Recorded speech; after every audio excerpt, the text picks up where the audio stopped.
What's up, G. Hamberman? We'll wait for a few more people to show up. Tracy, how are you?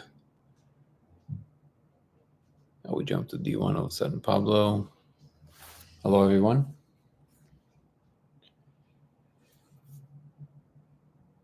To all the newcomers, this channel is mostly revolving around the simulation hypothesis.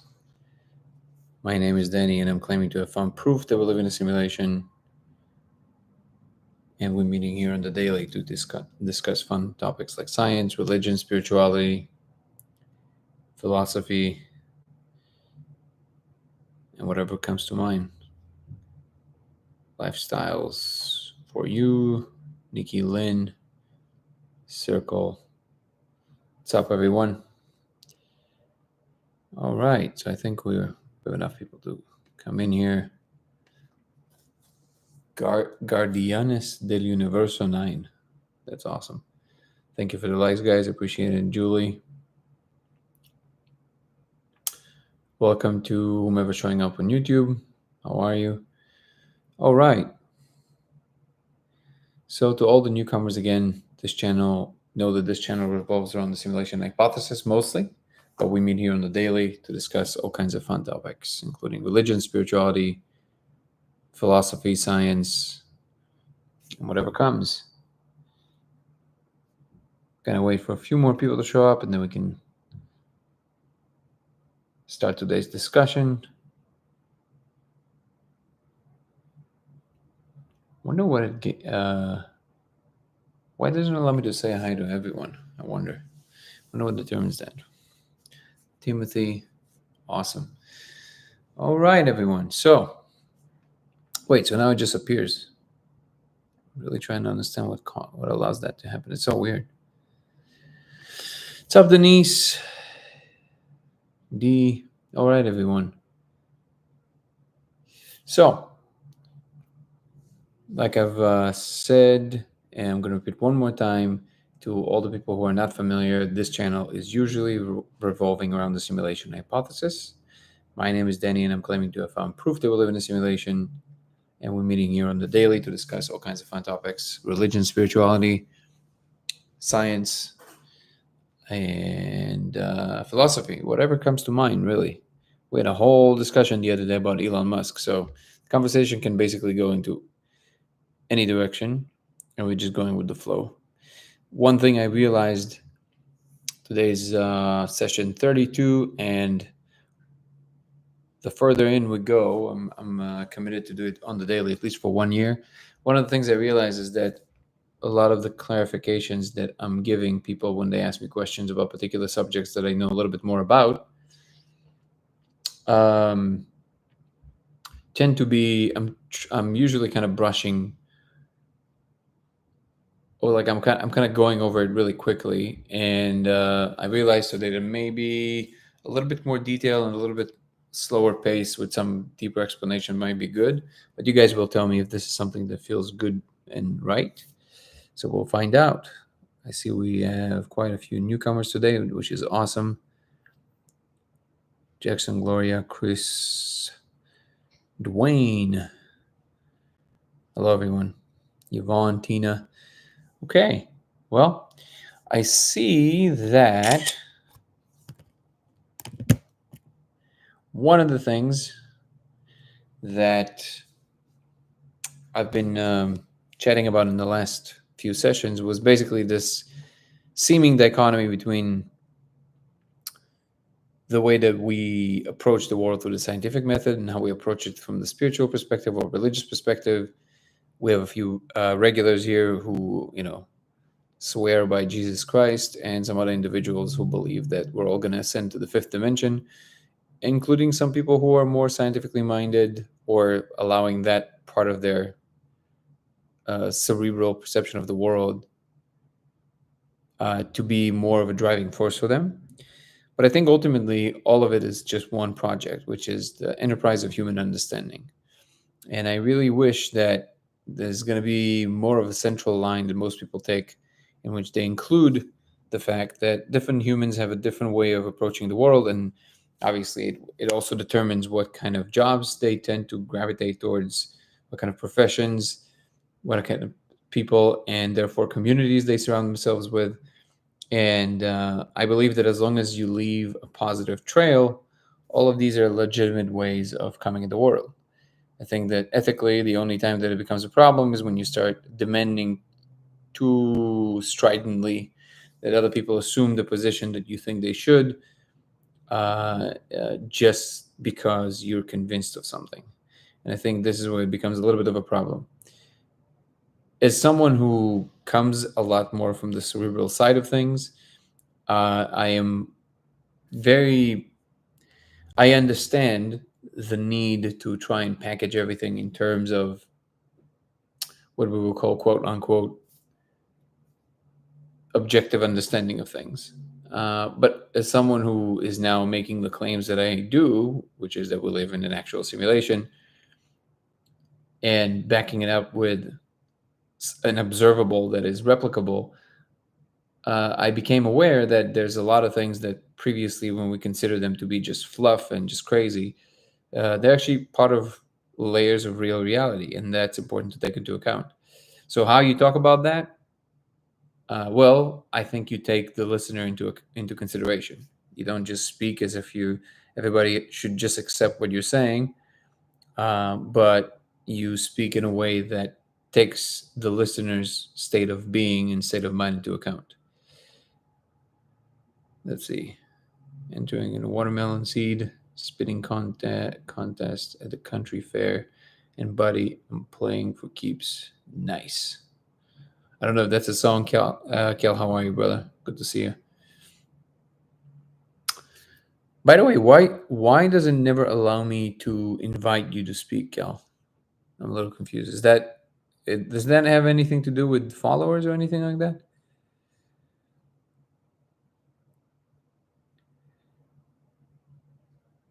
Let's see. Also, I'm trying to see what happens when you basically say hi to everyone that allows you to do that. And I'm not really sure why it only gives it to some people. How you doing, brother? Thank you for the gift, Spike Mike. I appreciate it. Yeah, I mean, um, well, so Cal, you haven't missed much. I was kind of doing some introductions, and the only thing I've added is that today I'm going to try and slow down on particular explanations that I'm giving about things that I might know a little bit more about. You need 500 to. Oh, I got it. Okay. So Peter is saying that you need 500 to 1,000 audience, I think, and then I can bring you up. Thank you for that. Earth Angel, thank you for the rose. I appreciate you. Mona Lisa is in the house. I've seen requests to join. Oh, interesting. Okay, well, if it ever shows up, you're more than welcome to us. And you want, of course, then please send a request. Michael, Earth Angel 69, gave us another rose. Once again, deeply appreciated. Because, like I said, I guess you can say that the way that I come at the world more naturally to me is much more from the cerebral side, and I guess I've only started warming up and opening up to the more, I guess, esoteric way of seeing the world in my later years, and also started to see that even that squarely falls within the parameters of what human beings can describe to one another, talk about, and it's just a matter of finding the right language. And even though a lot of this stuff involves deep human emotion, experiences that maybe are on the surface might be unfathomable to the linear thought process, I still think that there's a way to capture that with words. And what else do we have aside from communication? So I'm a big believer that we should always take that into account. And I always say this to religious people, for example, that tends to just, preach. It feels like there's no, the listener is not being taken into account. But I'm encountering this also from the side of, the more scientific method. There's people who are masters at communicating scientific concepts, educators of different kinds, but I think that this should be a requirement in general, just so we can communicate among human beings with greater ease. So what I've added is that, for example, when people ask me things about physics, if I know a little bit more about it, I tend to just kind of go on a very fast tangent that basically condenses the material really, very much. And I realized today that maybe I should give a little bit more unpacking of each term if people are actually interested in truly asking. So, all of that being said, let's dive into some subjects today. Oh, see, summarization sent to someone, and whomever it is, I don't even know. You're welcome to come up. It's kind of again, I always say this, but it is bizarre that TikTok has this when you're just trying to scroll and then it just whatever you click on the screen, it basically sends an invite. Again, anybody who believes they have something of value to say, you're more than welcome to come up, so no problem. Okay, so I see that we do have quite a few newcomers today, I think, which is great. I think it's because I got everybody used to coming on a little later. I'm usually coming on a little later. Tomorrow, by the way, anybody who wants to be a part of the conversation, I'm going to start for sure at 4 p.m. Pacific Standard Time. It's going to be a little bit earlier. And we have a guest coming on the show. It's a fun guest. I'm pretty sure it's gonna add a lot of flavor to the conversation. So I'm excited about that. So tomorrow, 4 p.m. is gonna be the time. Also, people here asked me to invite Melvin Vopson, the physicist, who claims to have discovered a new law of physics, the second law of infodynamics, that basically, according to him, makes the proposition that we live in a computational environment extremely plausible, which is, the most a serious physicist can say. And I can probably do that. However, because he is in London, it American time, it's going to be the conversation is going to have to take place a lot earlier. So I'm not by it will be interesting to see what you guys feel about if it's going to be at like, I don't know, 10 a.m. or 11 a.m., something like that, Pacific Standard Time. For New York, I guess it's going to be early afternoon, but that would have to be the case simply because, well, can't be too late for him. So this is something I actually need input on. So Cal and people who are showing up on the daily, that would be good to know. I don't know. I'm not really sure if people on TikTok show up mostly in the evening, or there's some crowds that show up in the morning as well. I've never actually tried to go live in the morning, so I don't know. Not really sure. Okay, let's see what we have on the agenda. I was actually listening to a conversation today with Sean Carroll. Maybe some of you would know, he's kind of a known physicist. It was on the TOE podcast, the Theories of Everything podcast. I really like it's interesting because I used to really not like Sean Carroll for some reason. It always felt to me like he's trying to make everything sound like it's whatever. You know that trend that sometimes physicists carry, which is that they make everything seem like it's no big deal. Everything is just, well, it's just this, it's just that. So I didn't really like that style. But then I met a physicist, actually at a meditation retreat. I met another physicist who actually came from string theory, and we obviously nerded out a lot about all kinds of things. I really enjoyed asking him a bunch of questions, and then he told me he really likes Sean Carroll. And at first, obviously, I was very, I gave him my thoughts on Sean Carroll, but he convinced me to give it another shot. He's like, no, you don't understand. Like, he's very rigorous, and as far as being a physicist, is one of the greatest, truly. So I gave it another shot, and I started paying more attention to him. And I have to say, I did start noticing that actually most of the time he's not really doing that. However, he does try to hold like a more firm ground on, the things that he can talk about with any amount of certainty. So today, within that framework, which by the way is interesting to see how when you put different goggles of what you expect to see from a person, all of a sudden the context through which you see everything they're saying changes, and all of a sudden they almost seem like a different person to you, which obviously is, we know that, but it's fascinating to see when it's happening to you in real time. Again, invitation said, okay, I can do AM on a weekend. Not a fan. Professor Many Worlds. Uh, Professor Many Worlds. Yeah, I was not a fan either. Is many. Wait, Alisa, is that how you pronounce your name, by the way? Are you not a fan of the Many Worlds interpretation, or are you not a fan of Sean Carroll himself? Patricia Knott is here. Leandra. So, anyways, today when I was listening, that firm ground that it was trying to hold was around the subject of whether or not there's a crisis in physics. And I found it very interesting because, there's a lot of physicists who insist that there is a crisis in physics and we're stuck and there's stagnation. And I would say it's a legitimate point. My 5 cents there is that is because they keep trying to brush the observer under the rug. They don't really know how to, inject the observer into the equations, which is not their fault. We don't really know how to do that. But I believe that the reason that we can't make progress beyond a certain point is because we have to figure out how to talk about consciousness and the observer in the context of what is being observed.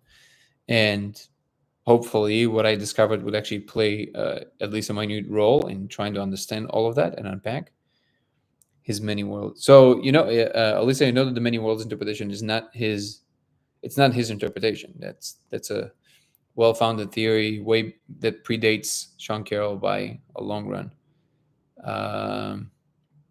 I guess you can call it the Everett interpretation, but Hugh Everett, but which, by the way, never became a fully fledged scientist. I discovered recently, which is interesting. Why don't you like that out of curiosity? Like, do you know enough of the specifics to know the other proposition, which is the Copenhagen interpretation, which states that it's just the wave function is just a statistical propagation of statistical probability that then collapses into an actuality. That's the only other really game in town when you're talking about, if not the many worlds interpretation, that's really the only other interpretation that is accepted in the physical community. What's up, Kirsten? So would you say that you gravitate more towards that interpretation?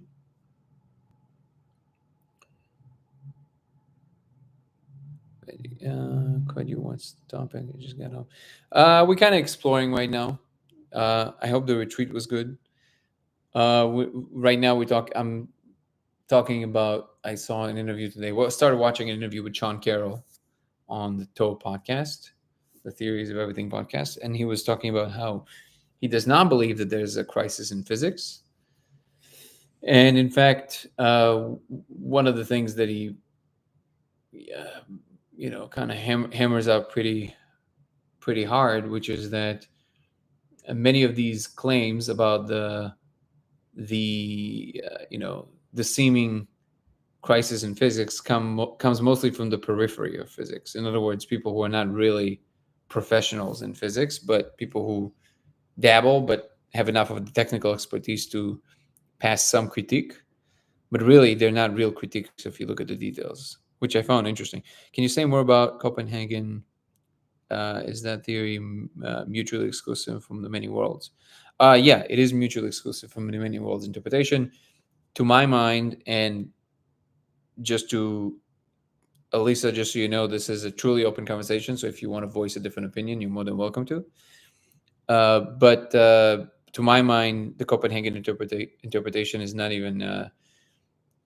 I don't even know how serious, brilliant minds can ever consider it as a real possibility. I'll tell you why in a moment, but I have to be upfront about my perception of it. So I think the many worlds interpretation is the only reasonable explanation. But basically, the two main interpretations, and obviously there are small diverging other interpretations that we can talk about, but those are the main two. The Copenhagen interpretation basically states that, and they both refer to the wave function and what is the nature of the wave function. So one of the biggest conundrums in quantum physics, which like everybody knows probably, is this weird wave particle duality that quantum objects seem to possess. And this is a truism that is being repeated often enough that I'm pretty sure that almost everybody, that listen to anything in pop culture, they're aware of this kind of rhetoric. But it's not like the whatever it is both a wave and a particle. It's that whatever it truly is not really clear to us. That's really the truth of. This is the most truthful thing you can say. Depending on how you measure it, depending on what you do with it, it behaves as if it would be either a wave or a particle. But clearly, whatever the true thing is, cannot be both. It's just some kind of an object that behaves as if it exhibits behaviors of different flavors depending on how you interact with it, right? So now the Copenhagen interpretation essentially thinks of it in terms of there's a probabilistic wave of some sort in higher dimensional space. And then when you make a measurement or you interacted it with a particular way, something happens that is called decoherence. In other words, it decoheres from the rest of the wave, and it slices back into just one possibility. But the central point of the Copenhagen interpretation is that the wave function is not a real thing. It's a probabilistic, whatever it is, wave, right? No, it's never mentioned what exactly is waving, because a wave is a function. It's called the wave function, right? It's not an object. So it has to be waving.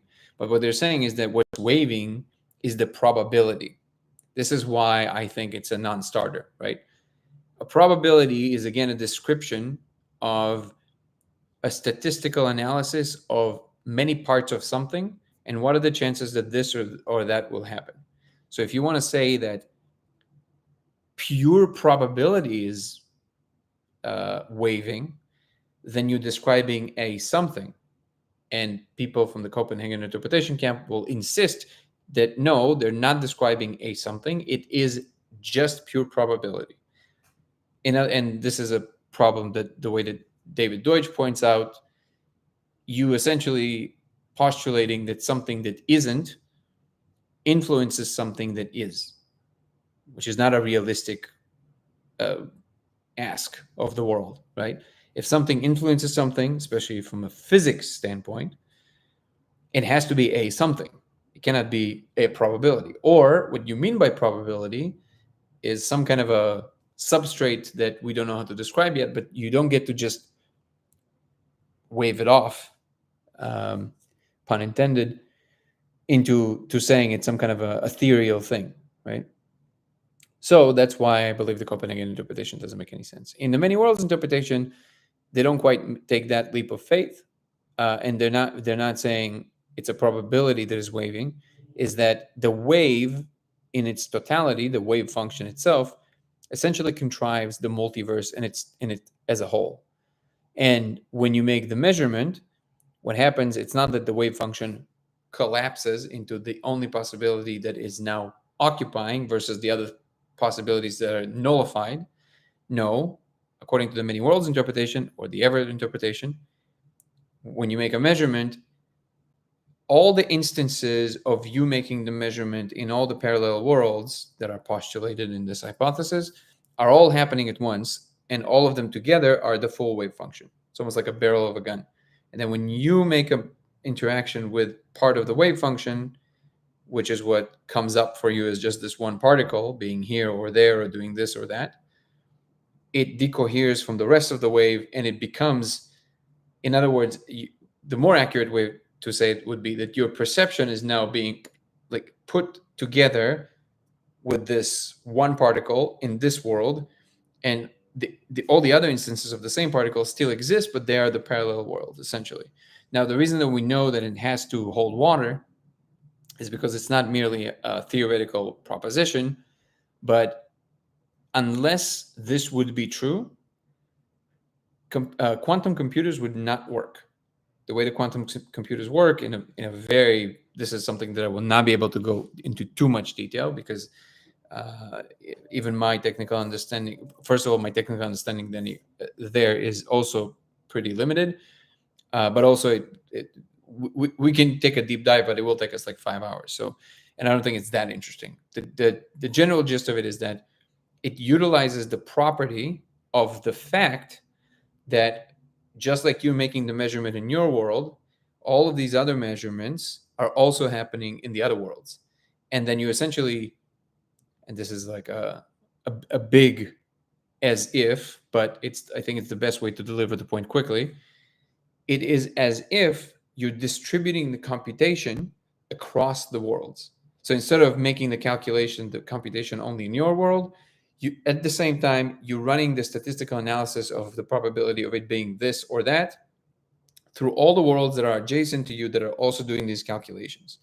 And there's something called the Deutsch equations that allows you to essentially reverse engineer the statistics and get the probability that you exist in the possibility that it's this or that, and what are the chances you're in this world. So if the probability, let's just for the sake of argument say the probability should say that it's 1 in 100, that the chances that you have this result versus that result, and you know that you're measuring of a slice from 100 worlds that out, then you know that if you got the result that was 1 in 100, you know that the rest of them, the 99 of them, have the other result. And you can basically keep doing that for everything. And that's how we can essentially do all these crazy computations in seemingly no time, because you're literally using instances of time from other worlds to do the same calculation. So the reason we know that the many worlds interpretation is more than just a theoretical framework is because this must be the case in order for quantum computers to work. Now, it's fair to say that, of course, there's other ways to look at it. Like you can say that there's other explanations to exactly how this happens, but I would say Copenhagen interpretation is not one of them. Because again, you're saying it's just a ethereal something that isn't a thing, and the insistence that it is not a thing is the problematic part with the Copenhagen interpretation. That insistence is seems to me to be completely unreasonable. Okay. The treat was powerful. You guys get to be next one if you want. The molecules doing my long stuff. Oh, I bet.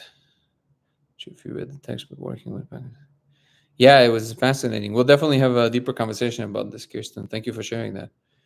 Eric Doggin. The light itself needed to detect photons makes waves collapse in one interpretation. I don't know.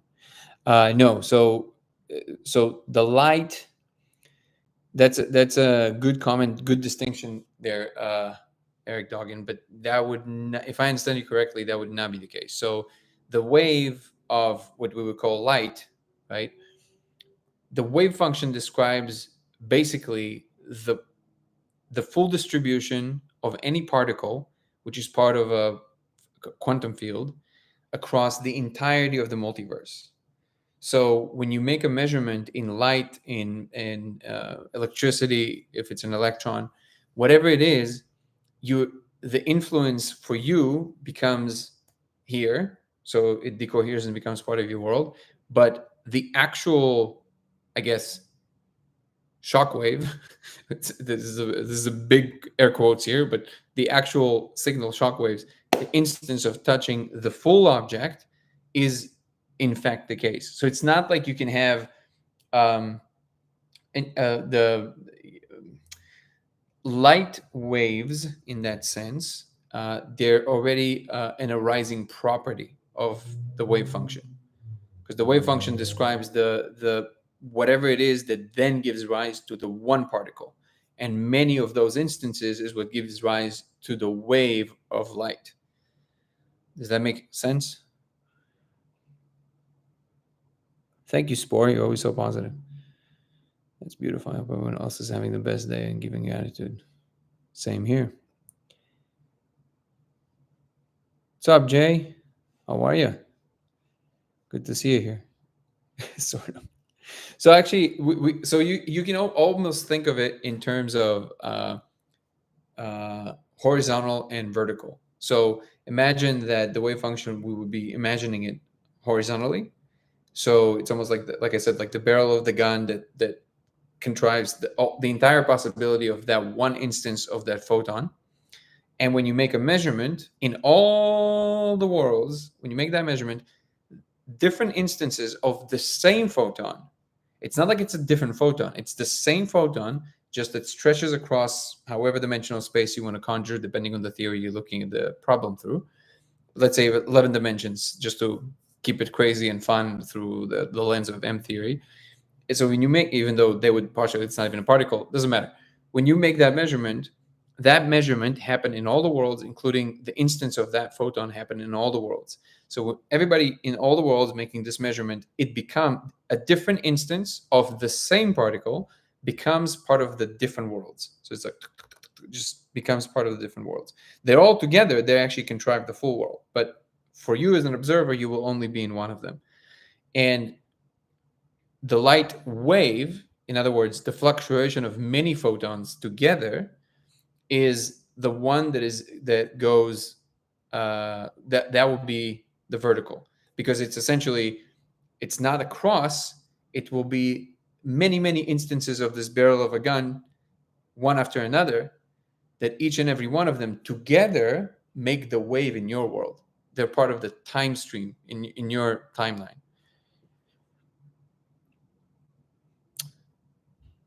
Can we talk about the experiments and current upcoming news in quantum physics? That's beautiful. Yeah, current upcoming. Well, the experiment. You talking about the experiment with the laser, Kirsten? So by the way, Jay, you're more than welcome to come on and talk about whatever you want. It was great to have you last time. So if you're interested, let me know and I'll pull you up. So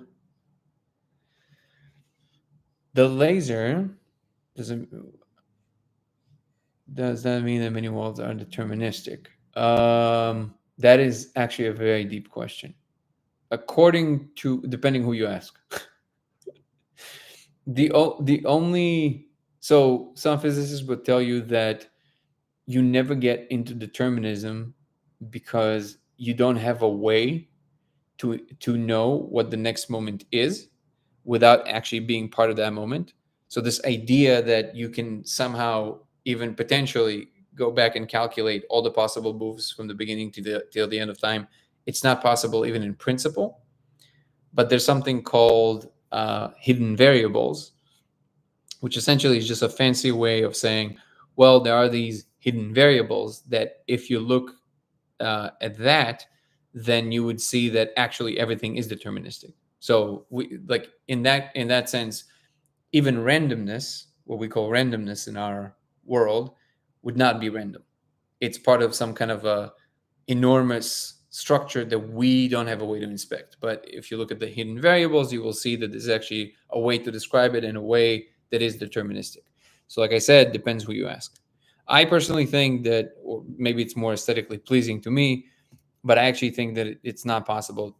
Like I go with the first interpretation. You can't know the thing before it actually happens, particular things, because I think that if otherwise, what would be the point of it, right? And as for Kirsten's request, talk about the laser. What would you like me to say specifically about the laser? One of the things that we discuss on this channel, we discussed quite a bit, is the experiment that I'm proposing, which is that if you project a refracted laser on the surface while ingesting a particular molecule that I cannot name on this live chat, you would see code running in surfaces. And this experiment has now been replicated over 1,000 times worldwide. And we're currently working on a documentary to give you the details about it. And then you also said that you wanted to talk about the up and coming things in quantum physics. As far as I know, there's not a lot of big news in quantum physics world. It's pretty. That's actually one of the complaints that that some physicists voiced, and they were discussing these complaints today on the podcast that I mentioned with Sean Carroll.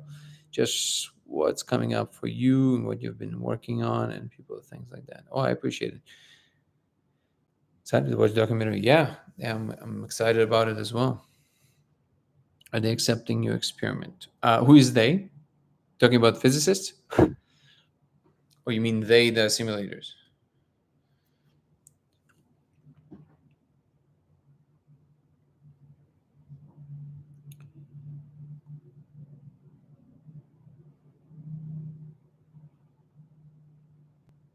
Uh, uh,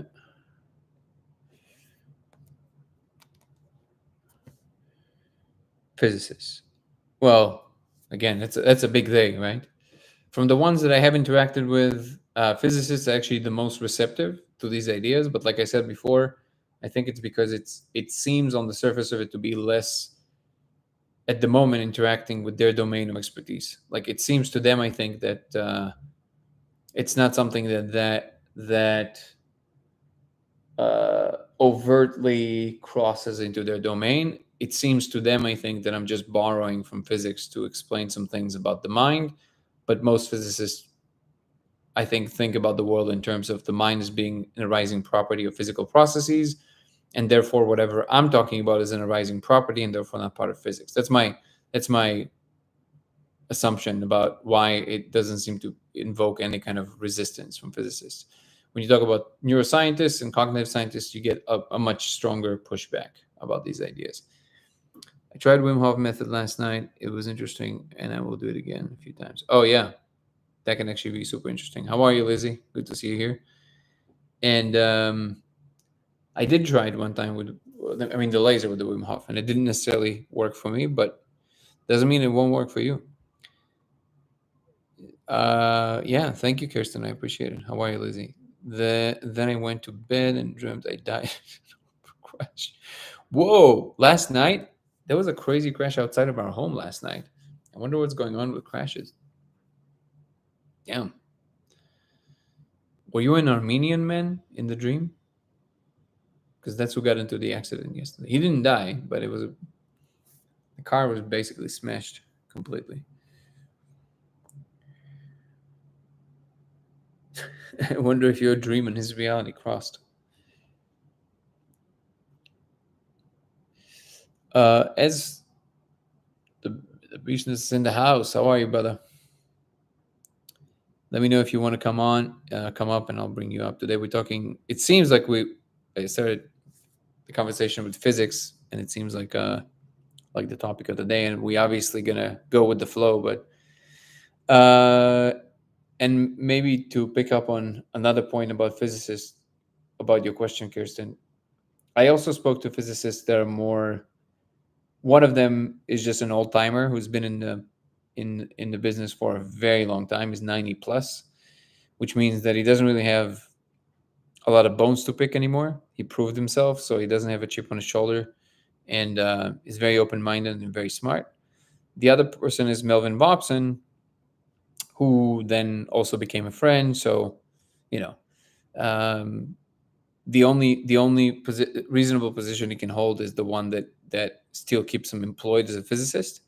But within the frame of talking about these things, it doesn't show too much resistance.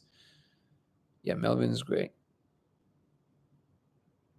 And yeah, the business. Let me know if you want to come on. We have quite a bit to go before it gets to physics. I think, unless there's some kind of a major breakthrough that I managed to figure out, or somebody else manages to figure it out.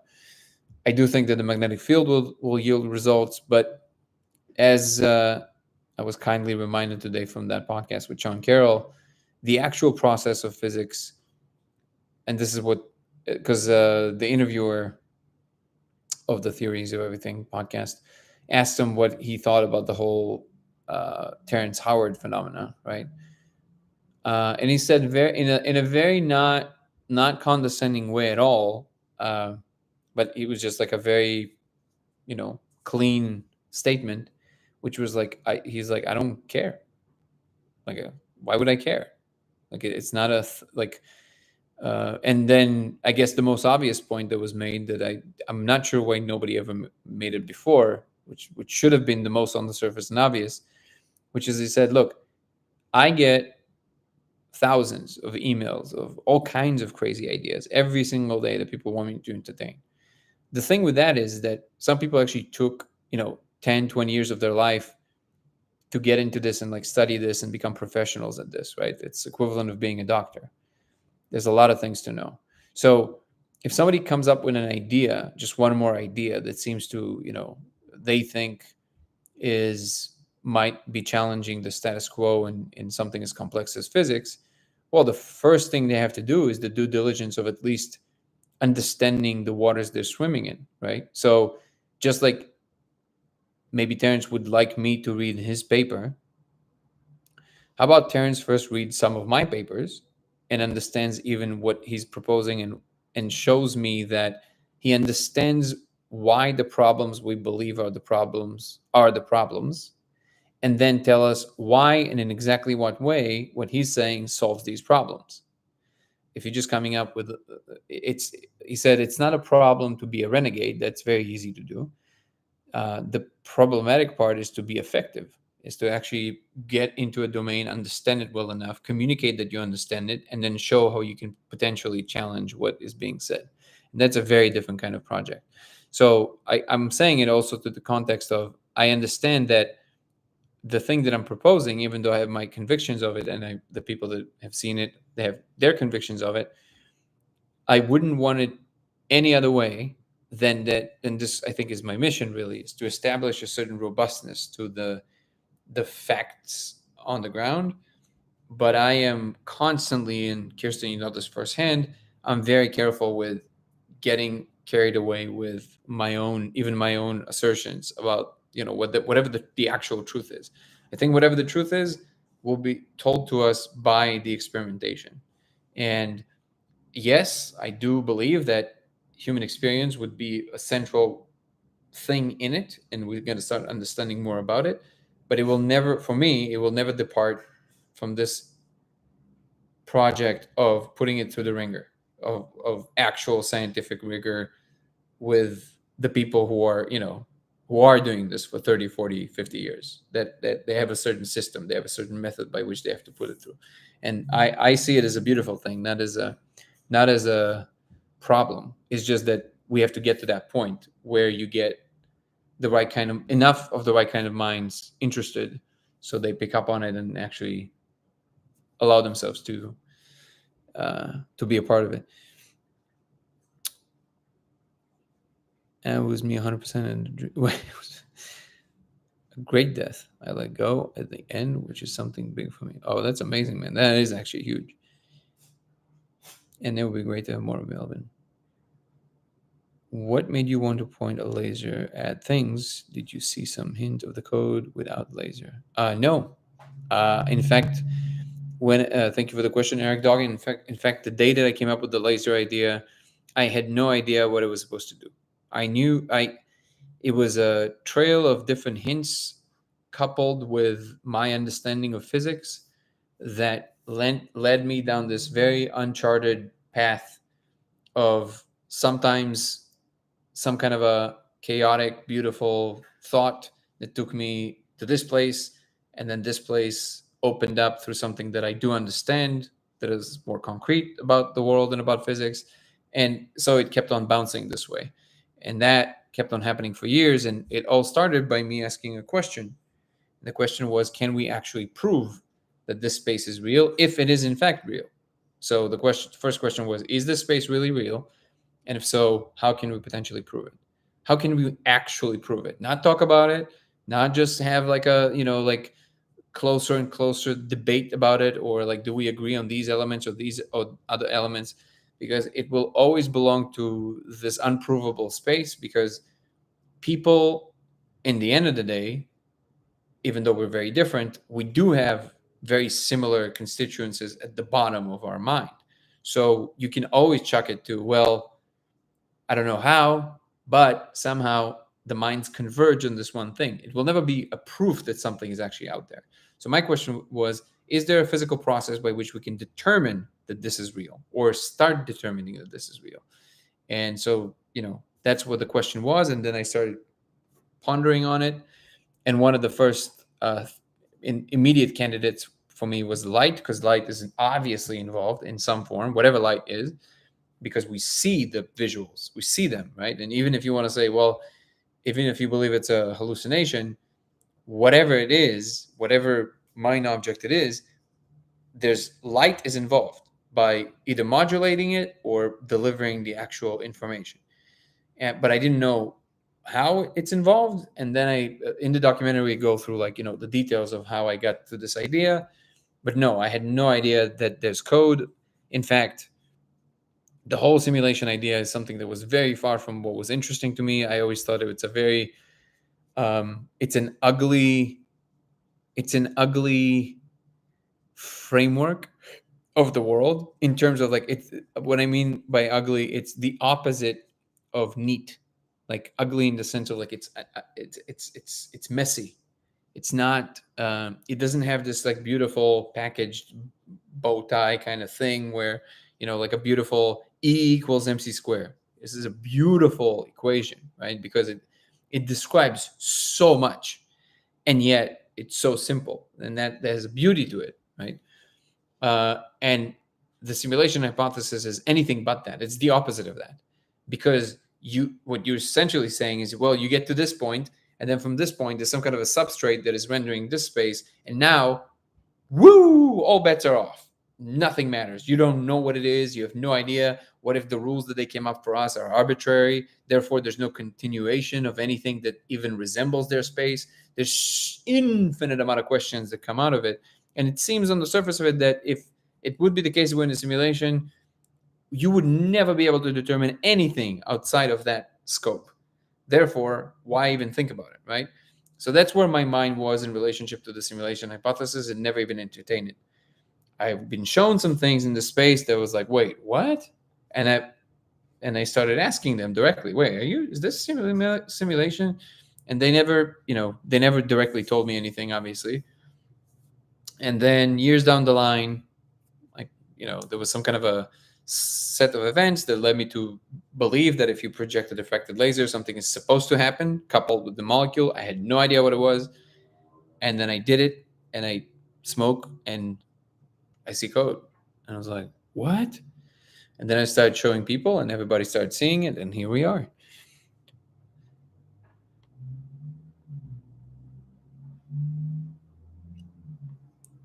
Peterman, put it through the ringer. Yeah, I'm a huge fan of the quote, if it's real, it can take the pressure. If you believe you have something real in your hands, you don't have to worry about it. It will somehow manifest itself and will show that it's real. Yep, I agree with that, Eric Dogan. Is code homogeneous? Like, does it look similar code for everything, or different matter has code? Again, great question. Yes, it is homogeneous as far as the behavior and the way it appears to be.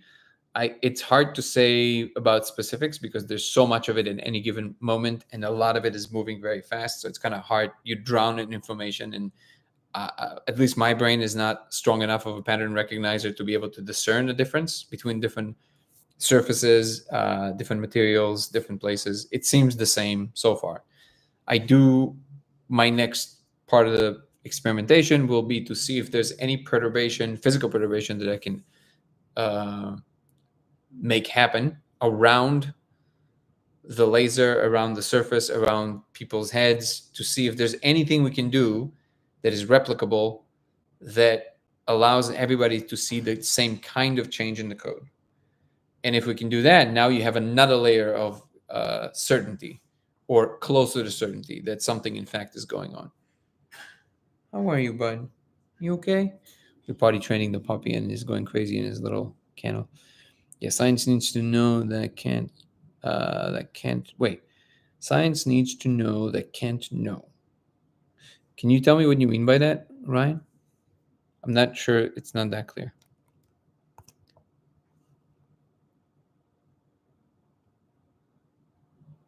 Yeah, the code is fascinating. One of the things about it, Eric Dogan, is that, and this is the thing that sets it apart from anything else anybody has ever seen before, which is how real it appears. It doesn't look like, especially the people who were,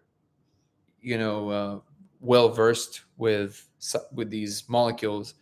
There's a particular way in which these hallucinations appear, right? So even if they're realistic, they have a certain kind of nature. They seem a certain way, and you can kind of tell, oh, this is from mushrooms, this is from the molecule, this is from acid, right? You can kind of tell, right? Because they have a nature to them. And you can see that it's something that is being produced by doing something to your mind in some way, even though the molecule is different in that way because it does feel much more real. But the code is just, it's, I think what really is striking about it is how mundane it is. It's just regular digital clock, essentially. You okay, bud? Oh my god, I don't know if I'm gonna have to take them before kills you, man. And oh, thank you for the gift, Sivan. Sivan. Kirsten, I appreciate it. So nice of you. Friendship necklace, that's awesome. And yeah, so but I do want to know what you mean by yes, science needs to know that can't know. And this is why, by the way, Eric Doggy and I came up with this whole thing to the public, because I realized this is way too big for me to try and make sense by myself. So, you know, this is something that obviously more and greater minds than my own need to weigh in on. And my mission at that point became to get them interested. So I was like, okay, well, I have some ability to communicate. I know how to make some videos. Let me just go that route. And that's how we're here. I did get the attention of some pretty leading scientists in the field. Does not mean that all of them agree with me, or even in the way that I'm going about it. I'm pretty sure that some of them, if not the majority of them, would disagree with this kind of, way of approaching this whole thing through like social media and all that stuff. But I always point out, they're like, well, but you only know about me because of that, right? So when I try to email people, it didn't really work. Like the only way that people know about me is through social media. But I'm trying my best because I understand the shifting nature of social media and hyping things up and all that stuff. And you can't really stop other people from hyping it up, even if you're trying your best not to. And also, obviously, on an off day, I will catch myself like getting carried away with all kinds of assumptions. But I'm doing my absolute best through this entire journey to try and stay on the most rigorous ability that I have of communicating what I do know and not pretend to know anything else. And then when I am postulating and theorizing and all that stuff, to be very open about the fact that this is something that is just my assumptions. What made you try that specific kind of laser versus just a laser pointer? Oh, I actually tried a laser pointer. Well, it's what it said in the hints in the laser paper. Are you okay, bud? I think he needs to really go. I might have to take everybody upstairs with me, and then YouTube is gonna have to wait. Unfortunately, guys, I apologize because I can only take the phone with me. I think I'm gonna do that. Are you okay? Yeah, I think he really needs to go. So, TikTok is coming with me. YouTube, apologies. I'll be back in 5 minutes or 7 minutes, but TikTok, you're gonna come with me. All right. What made me try specific kind of? And by the way, that would mean that in the next 5 to 8 minutes it will be choppy because we're going to be moving to Wi-Fi, no Wi-Fi, all that good stuff. So please bear with me, but I don't want to torture the puppy. To your question, Cal, what made me try that particular laser? It's going to be in the documentary. There's a lot of details there. The short version of that is that it's just like the way that it pointed to it being diffracted. But I later tried a laser pointer, and it actually doesn't work with a laser pointer, which is interesting by itself. YouTube, I'll be right back. All right, bud. Let me take you upstairs. Very cute, brother. I feel bad because he's in the kennel right now. Yes, you're a little boy. Yes. Okay.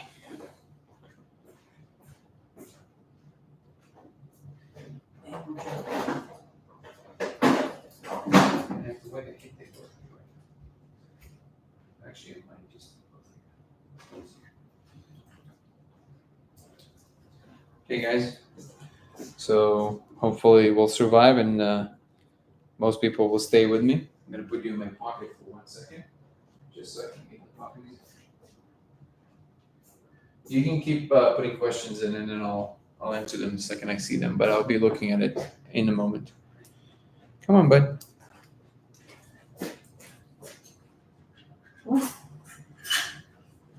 Okay.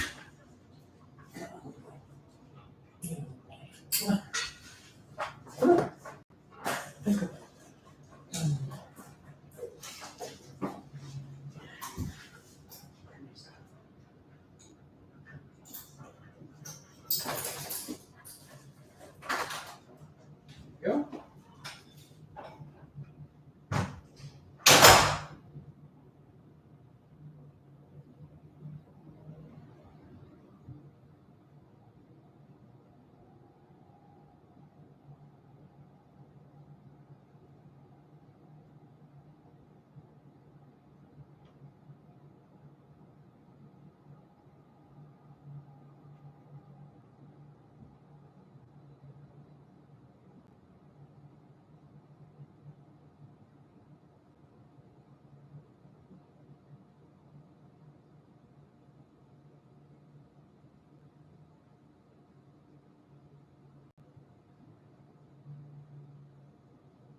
And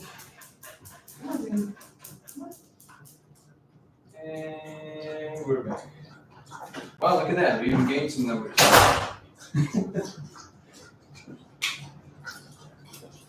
All right. I'm back, YouTube. Good boy. Let me just give them water, and then I'll answer all your questions in the order it was received and address all the great comments. First of all, to Kirsten's comment, yeah, definitely something to try. You know me. Usually I try to rely more on my words, but that would be definitely a lot of fun to try with the energy. To the other question, the console does appear everywhere. Hold on. Give them a little bit more water 1 second.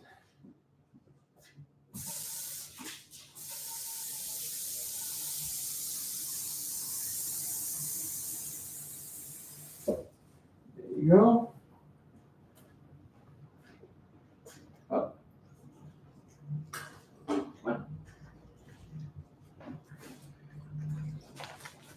second, everybody. Oh, Mandel loves cakes. Thank you for the gifts. I appreciate it. Is that for the puppies? Come here, bud. Good boy. See you right back.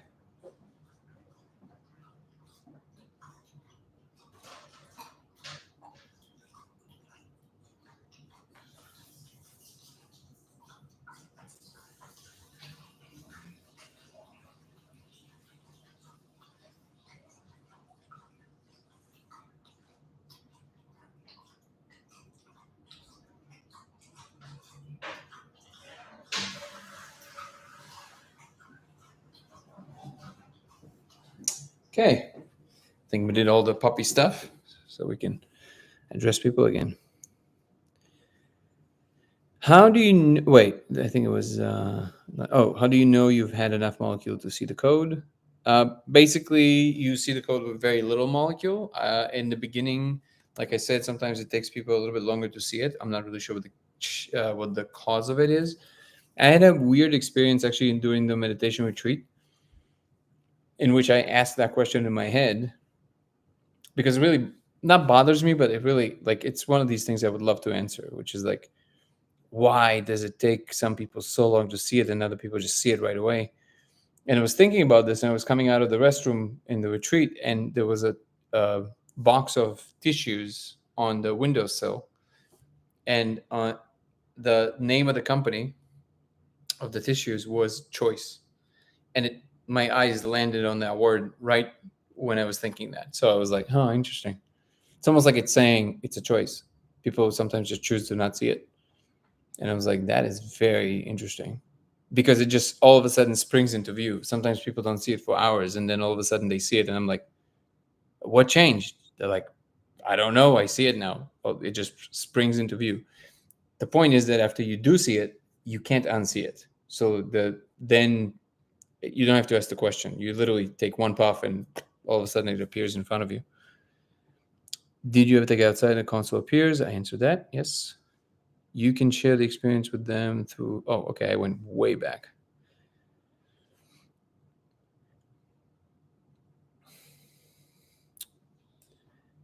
So yeah, Cal, that's basically the best explanation I can give you.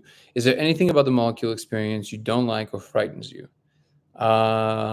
There's definitely experiences that can, you can categorize as a scary experiences. I think I've learned to just kind of created my own Shark Tank, in which I just, I'm basically untouchable there, which is that I don't attribute too much importance to what I'm saying if things like that happen, and then things just kind of fly by. But definitely, this is why I always say everything with the molecule always approach with caution, because there's different kinds of energy there, and unless you know how to maneuver through that space, that's why I always, one of the reasons I also recommend to do it in the day usually, because both your brain is less tired, but also different kind of energies are out to play during the day.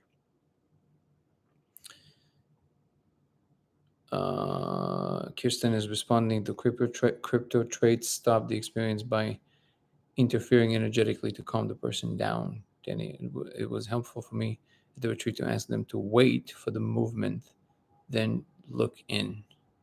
Interesting. Okay, that's actually very helpful. I think it may have to do with the belief that it's possible, kind of like choice. Maybe something like that. It's just that then it changes. Like for some people who don't see it, I maintain that anybody eventually sees it. But yeah, it's hard to say. Don't ever use the molecule while on alcohol. Please don't like that. Oh yeah, definitely.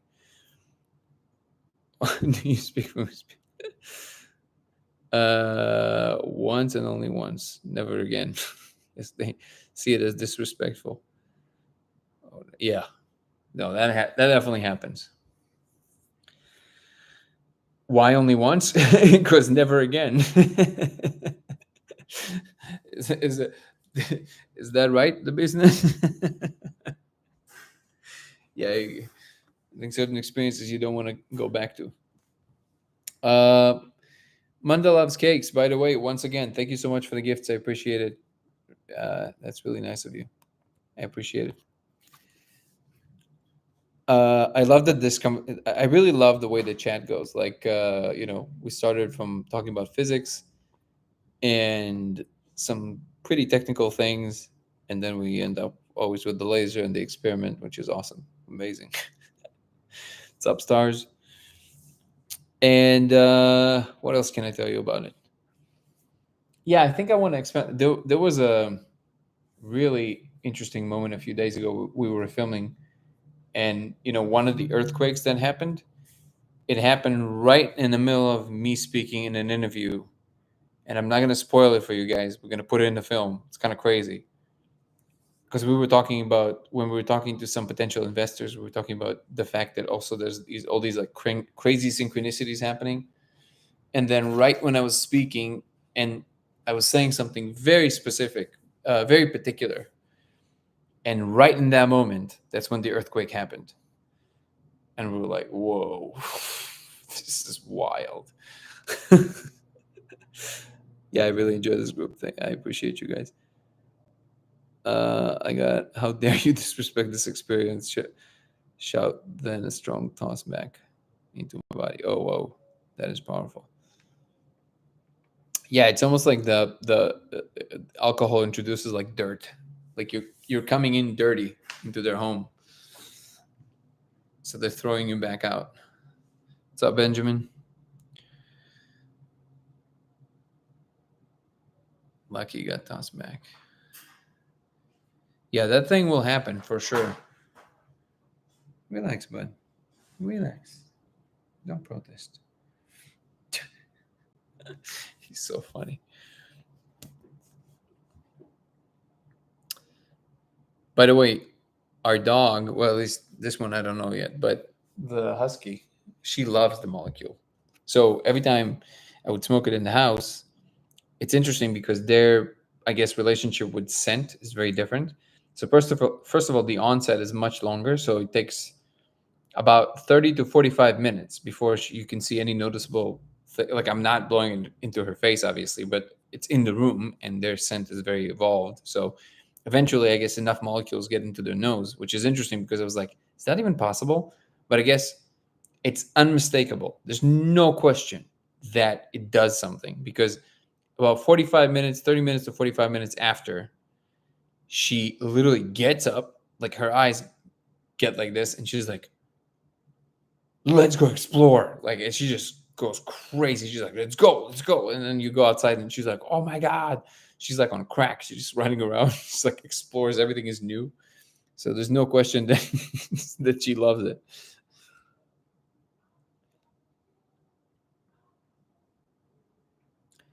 It's amazing, open-minded people. Thanks for bringing us together. Thank you, Kirsten.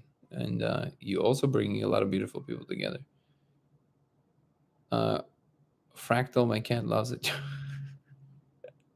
Cats for sure see it, even without the molecule. Like, there's no I don't doubt it for 1 second anymore. Now that I know all this stuff, I'm looking at animals in a whole other way. I'm looking at cats, and they would literally sometimes just like look at something in the room that isn't there or start playing with the air. There's no way that they're not seeing anything. It's a very distinct smell, and she probably feels your passion. That's funny. It's possible. No, I'm telling you, like it does something to her brain for sure. But yeah, animals also feel energy, so it's also possible. The other thing, but cats, yeah, the little one, the new dog, he, I think he also sees energy because sometimes he would start barking at like a random thing, which freaks my fiance. It freaks her out. What's up, Mila?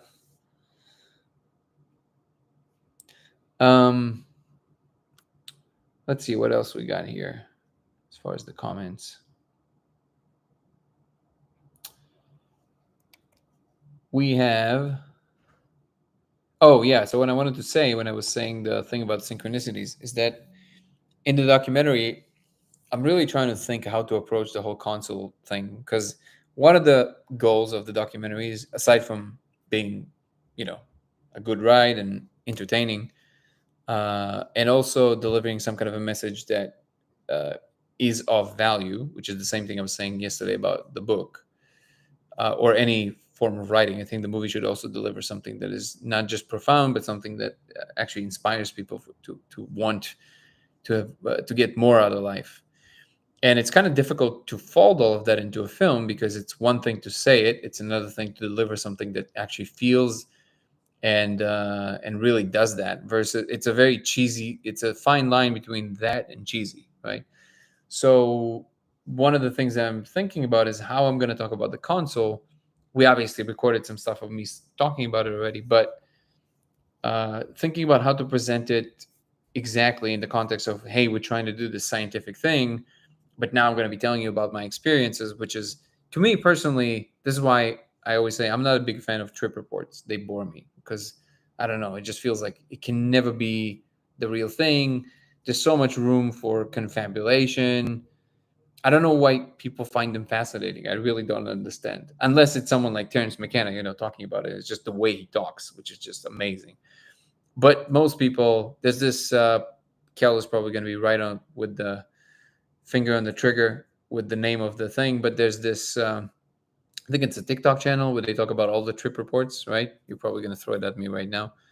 But yeah, I'm like, you watch one or two, and you're like, okay, you had a crazy experience. Yeah, go do it. Like, you know what I mean? Like, it can never compare to the real thing. But I guess I understand if people never want to do it or they're afraid to do it, then it's kind of fun to listen to other people talk about it. I just don't find them interesting. This is why I'm a little concerned about putting stuff in the movie that is just like, let me tell you about the experience I've had. It's like, come on, man, yawn. It's not that interesting. Have you tried shining the laser through liquids of different densities, or what about sheer fabric? Sheer fabric? What do you mean by sheer fabric? What am I missing here?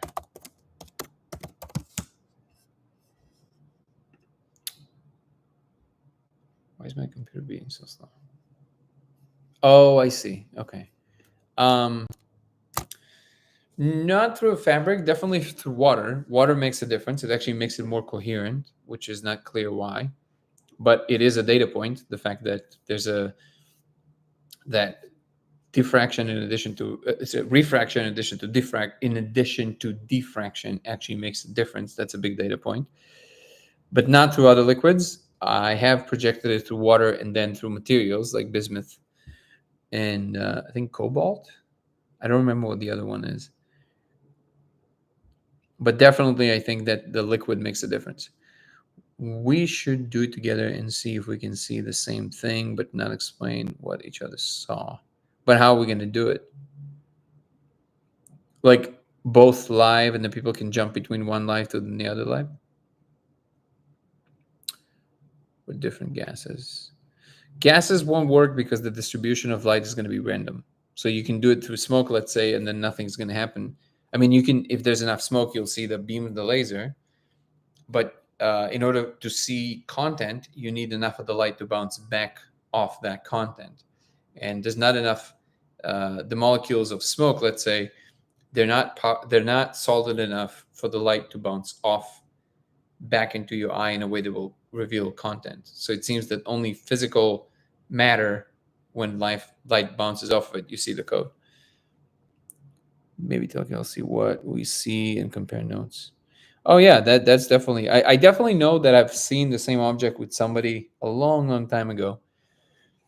But again, even in that moment, it's like I didn't really know what to do with that.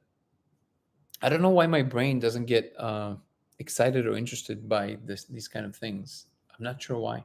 I think it's because I know that we're all so prone to confusion that I don't even trust myself fully to fully agree with another person. Like we were trying to do the other day with Kelsey. Like she would, you remember when she was telling me like I see this and you see that, and obviously that's the love of my life, and I'm like, I trust everything she's saying, and even then I'm like, yeah, I mean, I don't know, like I can't get my brain interested in that. It's like it's too flimsy. It's too this. I don't know, unless it's something that is like this, like I don't know, like this, right? Like this, like not like kind of like if it's like this solid, and we can both point to the exact same location and say exactly what we see. But something tells me that that's not going to be possible. Like the objects are too complex to be able to describe, right? That's why I don't know why I can't bring myself to be interested. Maybe I should. Maybe it's just a really big shortcoming of mine. Because I remember there was a friend of mine who came over, a girlfriend I've had, and she came over and we did the thing, and it was way before the laser. It was like a few years before, and she saw a thing, and she's a scientist, and like she wouldn't just be saying, right? And then she's like saw a thing in the corner and was like, oh, I also see this. She's like, it looks like this donut thing that's changing, and it's exactly what I was seeing. But I don't know. I don't know why. My brain just goes like, okay, it's just not strong enough for me. It's not a strong enough of a representation of something that we can call real for me. And I don't know why that is. I have some kind of a bug in my brain. The only ones interesting to me are the ones where people do salvia and live 8 years. Yeah, I told you I know somebody who, and actually Kirsten knows him too, that lived for 20 years, 20, 22 years, 21 years. It's so crazy. Interesting, yes. Do I want to experience it? No, I don't think I want to experience that. Find TR is fascinating from a data point aspect, understanding commonalities and differences. Can you tell? Sorry, I'm so terrible with. Oh, okay. See, trip reports. Yeah, but see, this is the same problem I just described that I have with the even visuals in real time. That's even more of a problem that I'm seeing with trip reports. It's so open ended. Like if you tell me, yeah, I saw this, I don't know, goddess with three heads and she was purple, and I say, oh, I also saw goddess with three heads and she was purple. Like I don't know, it doesn't grab me. It's like okay, it doesn't grab me.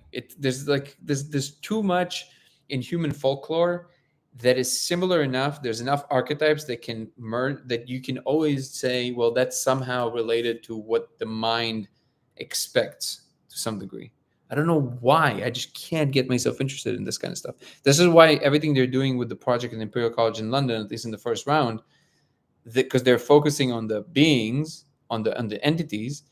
I just can't get myself excited about it enough. Like I'm excited the fact that the project is a real thing and it's government sanctioned and serious people are looking into it. All of this stuff I'm excited about.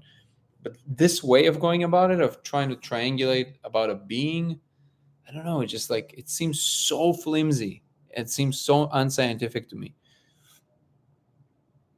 But again, I'm totally aware there's just some kind of a problem I'm having with my brain. I should probably release that. If you watch the wait, retracted laser on the wall. Oh, the diffracted, you mean? Okay. Through a screen, can you still see the code on a phone? Oh, I understand what you're saying. So like record the thing and then yes, you can. The content is still there, which is very interesting. I may change my mind after I actually go all the way. Yeah. Yeah, magnets definitely do something powerful, Kirsten. It will be like the allegory of the cave for you. Vapor? Vapor would have the same issue that smoke would, even though the droplets are a little larger. Actually, maybe it's a little no, but the scattering is still too random. So like think about it. Like you need a coherent surface, enough photons to hit that surface and come back from the same direction to build a coherent image. If you have random particles scattered, they're not forming a coherent surface. So the light that goes in there, it scatters randomly. So some photons go back to your eye, but not enough of them from the same direction to form an image. That's the problem. It would be allegory of the cave for you. Which specific part? The business, the allegory of the cave. Which part is going to be like that? I think it would help specifically with the console, though. I told you what's been happening. Yeah, you did. If we do it together, we will be able to use it together. That's what they are showing me. But we tried it in the retreat. We could never do it. I'm open to it. I'm just saying that so far it was not successful. But it will help for verification principles and how you use the console. No, I don't mean with the beings. I mean specifically with the console. Yeah, with the again, like I said, the beings is just even one more step removed for me. But even the console, even that, like it's so hard for me to. I don't know why. Again, I'm fully aware that it's my issue. I have some kind of an issue in my brain. I just can't get it out of the whole. Like unless you can put a device on it and measure it, that's not. It doesn't count. Like it doesn't count enough because it's not going to be taken as seriously by the rest of science. But we got to start somewhere. So anything that can potentially work, I'm open to it. I tried, everything, and like I said, I managed to make some parts of it work with particular facets of my attention. And some people like Kirsten and other people told me that they managed to make some other kind of console, or maybe it's the same work in different ways. But it's possible that maybe something inside of me, like there's some kind of a internal limb, an emotional limb, or spiritual limb, whatever it is, that I just don't know how to work, and because of that, I can't activate certain things. I don't know.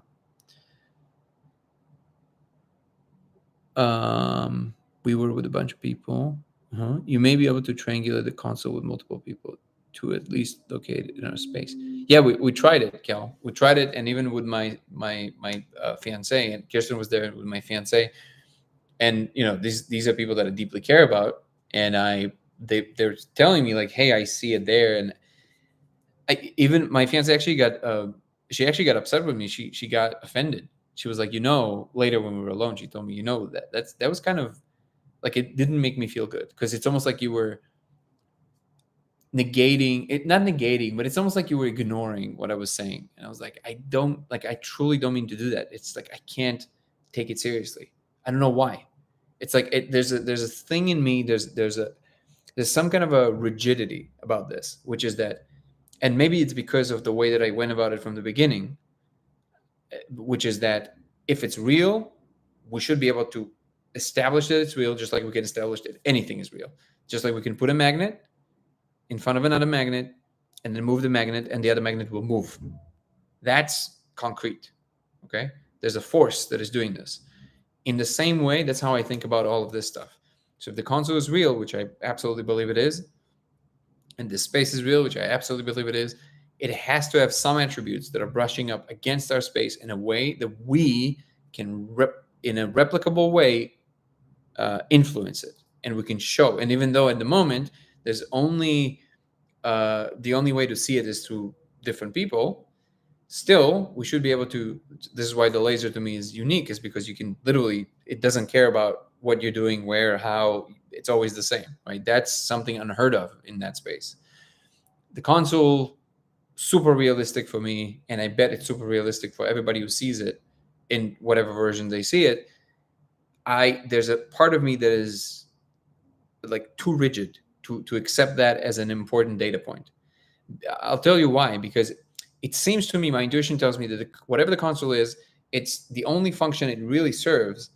And again, can be absolutely wrong. Kirsten tells me a lot of things about the console that she managed to make it work hers, and I couldn't do with mine, which is that she uses certain kind of tools and she managed to heal people. I could never do that. I never really tried either, but I accept that it's possible. How are you, President Zaddy? But there's something in me that is, I have a different program running through my brain, I guess.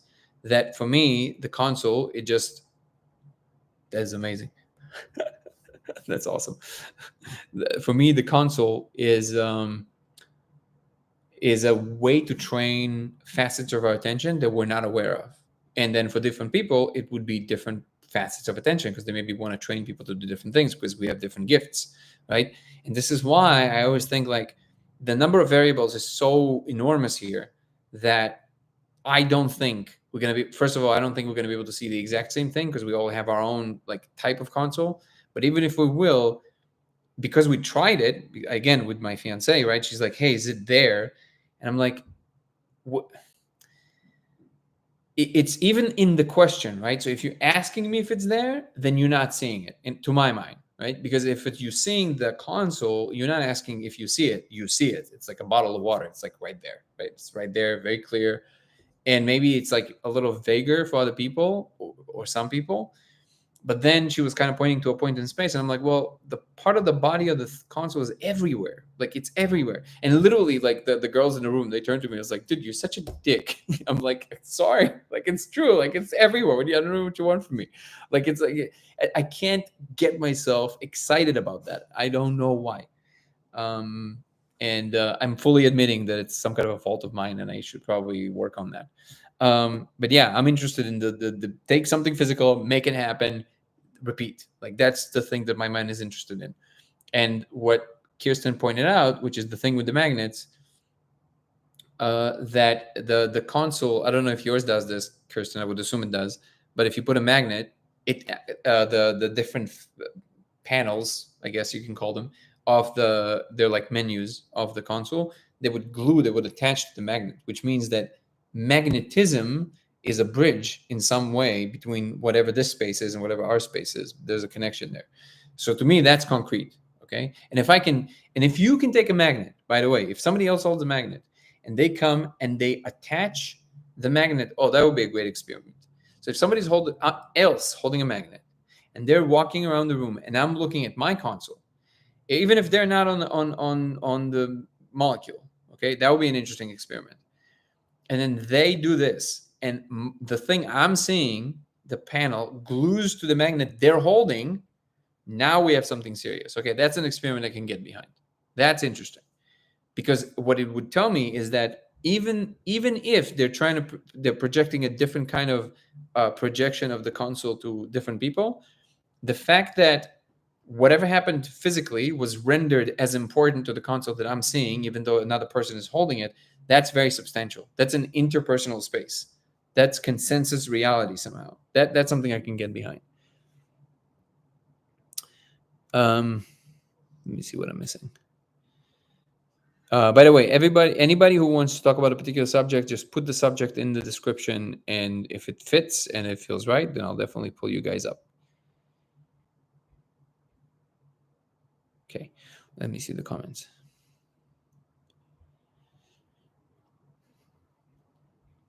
I mean, do a live experiment when you hold about the out of body stuff. Wait, let me read everybody's comments.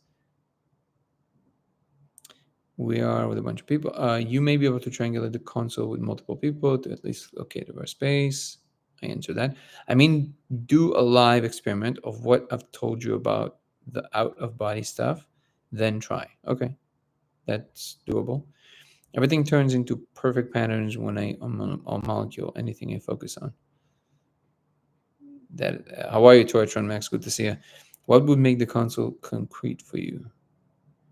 No, it is concrete for me. Is that when we're talking about other different people agreeing on it, the way that so far other people would that say they see something, when they would tell me, for them it's kind of vague because they're asking me. They're like, is there something here? They're kind of like guessing. They're like, I see something here. Is there something here? I'm like, I don't know if that's the console then, because the console is super concrete. Like it's not like a hallucination. It's like an object. It's like in the room. It's opaque, space gray, super slick. Has a very concrete behavior, spatial coordinates. I can move around it. Imagine like a coffee table that you move around, right? It's a real object. It doesn't care if you move here or there. It's moving across the room. It has a behavior. It's concrete. So if a person asks me, is it here? Then what I must assume is that they're not seeing it, or they're not seeing it with enough fidelity. And it becomes this like kind of like guessing game. Again, replicate this then. We haven't done that just, okay. I'm not saying that's what you are seeing, but the brain's most basic need is pattern recognition, it seems. Pattern recognition, yes, I spoke about this in detail, Eric Doggin. So you can watch I don't know if you watch my the console video, but I'm doing a lot of work there to describe as to why the console stands out as something different than anything else anybody has ever seen in that space. And I know this not just from my experiences, but speaking to experienced psychonauts. The difference is you can have a slight departure from the patterns that exist in the room. So if you have, let's say, some kind of an interesting pattern on a wall that actually on the wall, like a painting or something, right? The molecule can work with that, and it can take it and it can make slight departures of the whatever the pattern is, right? Because it plays with some aspects of your perception. What it cannot do, or not in anything that we know about neuroscience, the brain does not do, is create new content out of nothing that does not exist in the room. It's not like a derivative of something that is in the room. It's always the same thing, no matter what my surrounding is. If I go to the forest, same thing. If I go, in the room where there's like straight lines, same thing. Doesn't matter where you are. Outside, cars, same thing. It's not a derivative of something that's already there. So it's a completely new object that did not exist in the room before. Like augmented reality. Like imagine Tony Stark augmented menus in front of you with different, dials and different menus that come up. I can describe them to you with like very high degree of specificity. And the main body of the console is even more. It's opaque. Like it's not like the menus are kind of translucent. So in some way you can say they're transparent. You can see through them, but you can see them very clearly, but you can see through them. So that they don't, disturb your visual field to not see the rest of the room. But the body, like the body of the computer, the body of the console that opens on the floor, that thing is opaque, like opaque, like space gray. It's that concrete.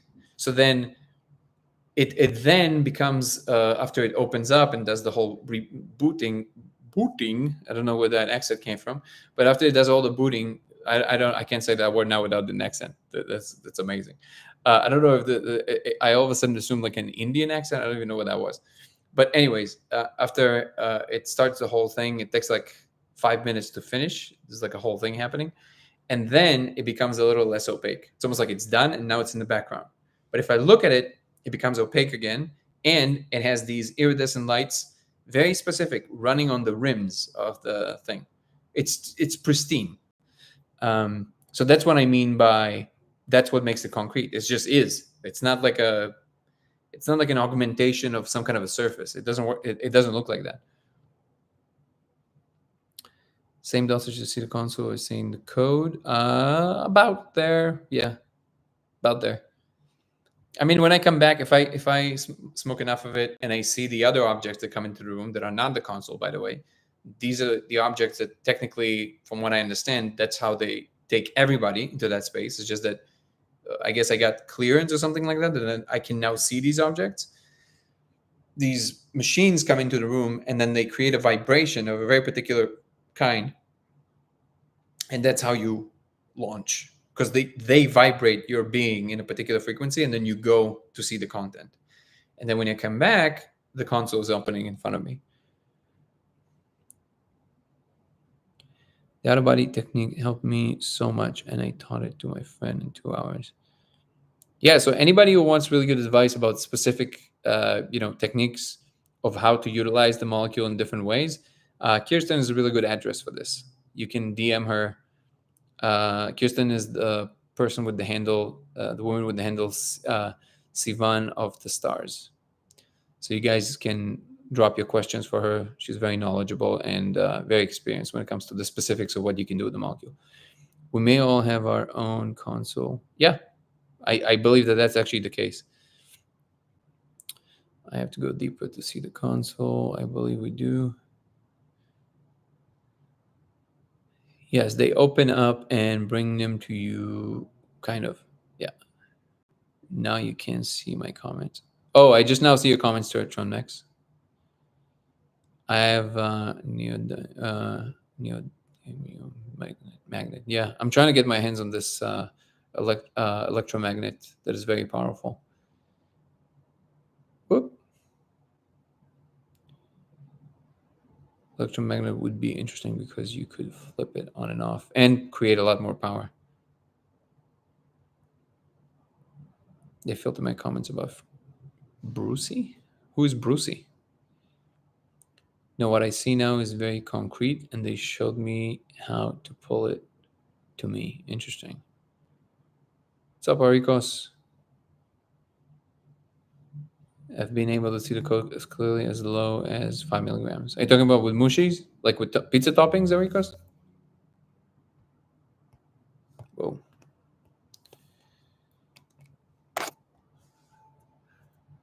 Bruce Lee Kid. Capri. Shout out to Brucey. How you doing, George Max? Good to have you with us. But if you don't know how to use it, or do you in your subconscious? Voting low. You're sure? But yeah, I know. I got it. I got the reference. If someone else controls the electromagnet in that room, you can shout on off. Ooh, that's a great idea. Thank you. They filtered my comments 3 times now. With Bruce? Really? I wonder if it's because it's a trademark. That's so weird. I don't know why they would. Bruce Lee's protected by TikTok. Maybe because it's originally Chinese. Is TikTok Chinese? It's because they're hiding the truth about Bruce Lee. Damn it! They're hiding the truth about everything, man. It must be exhausting being them.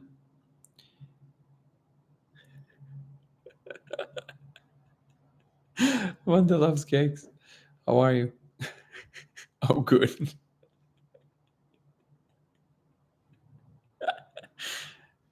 Celtic. Yeah, great idea to experiment. Yeah. Again, I'm all into like all the, another experiment that somebody told me on the chat the other day. Maybe even that person is here. I don't remember who it was. I apologize, but that was a great idea. With the water experiment, remember? Again, I know I'm probably just forgetting someone who's like central to this chat all the time. I apologize. My memory is really terrible when it comes to these specifics. So basically, the idea is that there's this experiment with water, right? When you freeze water and you put it on the surface first with a petri dish, and then you go and freeze the water, and then the water basically remembers the image. So the idea was, what if you project the laser through the water, do the experiment, which, by the way, would be an interesting control too, to see if the code. So do the experiment, do it without the molecule and with the molecule. So look at the water through the laser through the water, and then look into the laser, or add the laser through the water, and then do it with the molecule and without the molecule with 2 different petri dishes. Put them in the freezer, and then see if any of them develops anything that resembles what you would imagine the code to be, or what I know the code to be. That would be a crazy experiment, actually. See if the water remembers it.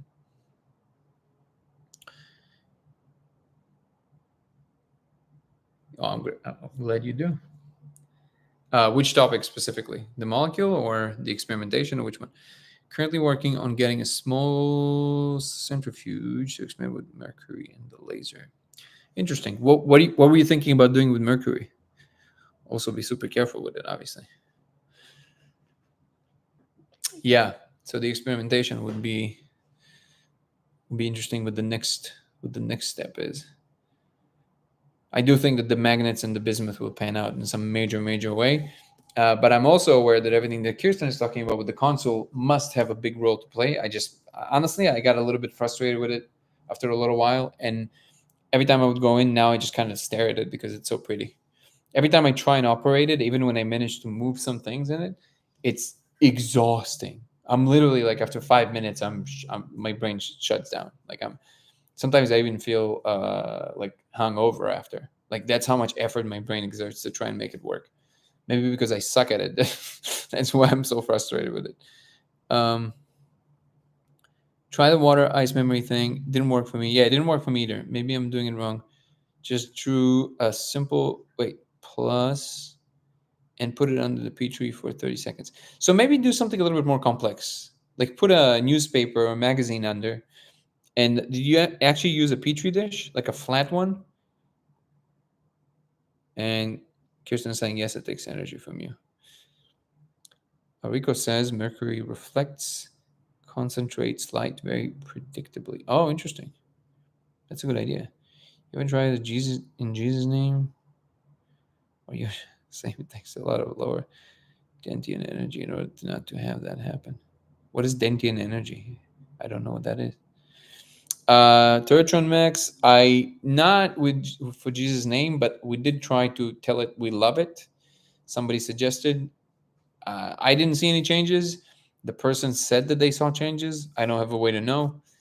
But it seems that the code is pretty resistant, not resistant, but resilient to any wants of people. It seems that codes for something pretty objective, but who knows?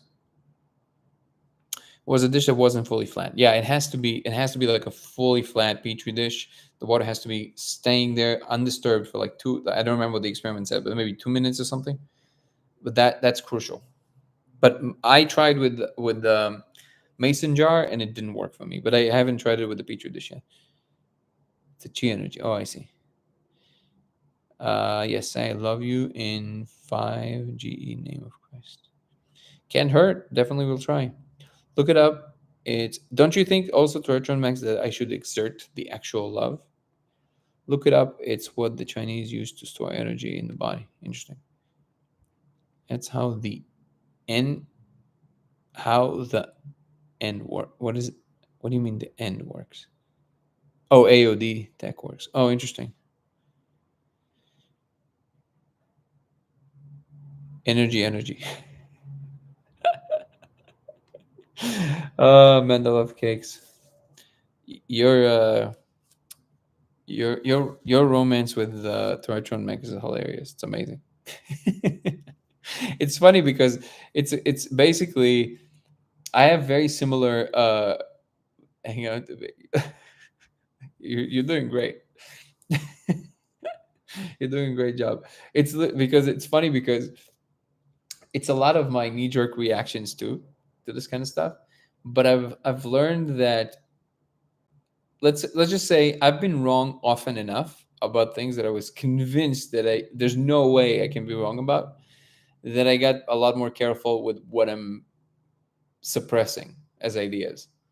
Because I've seen things happen that I was like, fuck, like what? Like I couldn't believe that I had to refrain. And it was very humbling. And again, I don't know if the specifics of what Christians believe is necessarily it, but I've definitely seen elements of what you would imagine Jesus Christ to be, and I was very surprised. So at that point, I was like, okay, maybe I need to stop pretending like I know certain things. There's definitely something there. Now, I still maintain that it's part of a frame that the more advanced civilization put on top of the simulation to keep kind of like order, right? Which is the whole ethical system and all of that. But if it is there, then it is there, which means that you have to take it into account. Now, I don't know to what capacity it's a representation of something that we need to know versus a thing that is actually unfolding. I don't know any of that.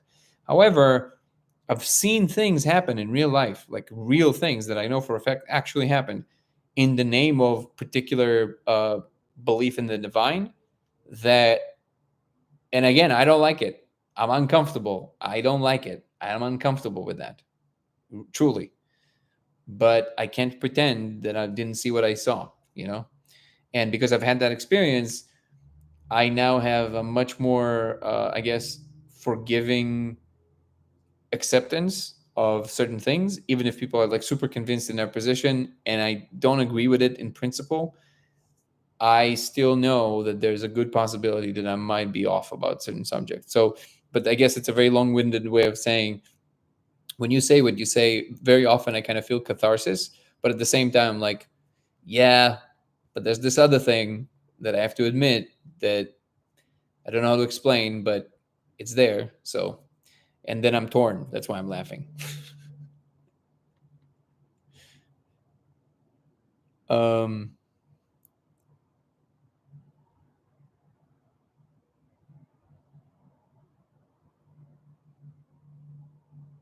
wait, let me see.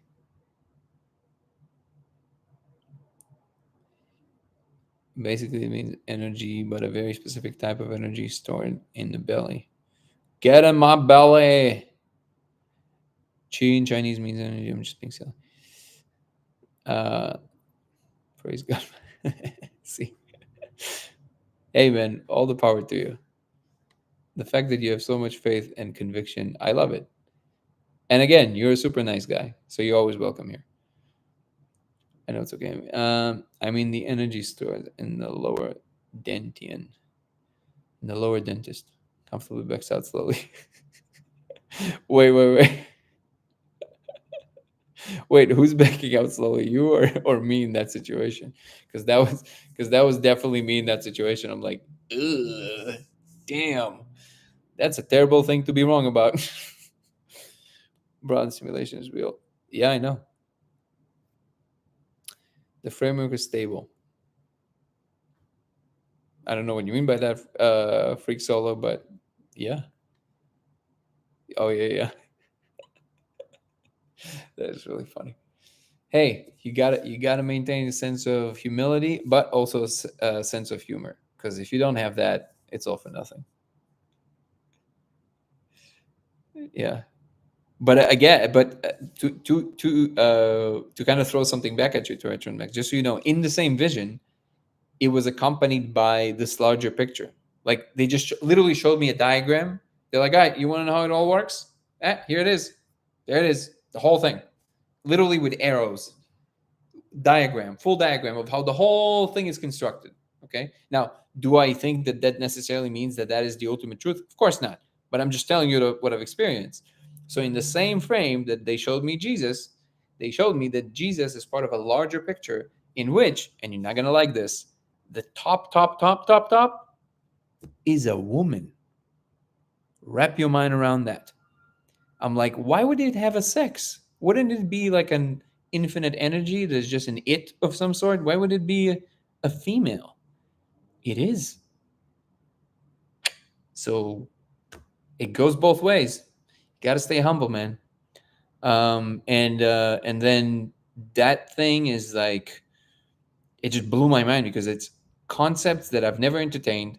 It was never part of my repertoire of thought in any shape or form ever. Like I never entertained religious ideas. They were never interesting to me. I was in a religious school for a little while, but I kind of felt like I'm in zombie apocalypse because I couldn't believe that people believe this stuff, that this actually happened. And I was in the fourth grade. Like I was, in the fourth grade when the teacher was talking about how Moses parted the sea and the whole thing. And I kind of looked around class and I was like, wait, because I thought it's just an adult saying things to make us behave as kids. And then when I realized the teacher believes it, I was like, dude, what? I felt like I was like in a class of zombies. That was my experience. That I'm like, these people are nuts. Okay, so that was me my whole life. So when I see these elements, I have to admit I'm uncomfortable because I have to kind of reframe, and also it's kind of blow to your ego because you're wrong about certain things if you want to accept it. Okay, but within the same framework, there was also another layer to it, which is that thing that people believe, that whole stuff, yeah, that's happening. However, there's a bigger picture. And then you are also part of it. And by the way, that whole part of it is not part of our world. It's a separate world. And then our world is part of this triangular world that kind of contrives the physical world, like very random things that I would never think about. What I make of it ultimately, I think that the point of it was, and this is just kind of like, what I came up with to make sense of it. But the point of it was, look, you knowing all of this, what is it doing for you right now? Like, is it informing your behavior? Is it helping you to be a better person? It had this kind of tone of like, knowing it won't matter. One proof of that, here's how it all works. What we just showed you, that's absolutely how it is. You like it or not, that's how it is. But now, what is it doing to you as a person? Is it changing the kinds of choices you make? Do you greet people better? Do you treat your family better? Are you kinder? Is it doing any of that? Because if it's not doing any of that, it doesn't matter. And that's what I took from it.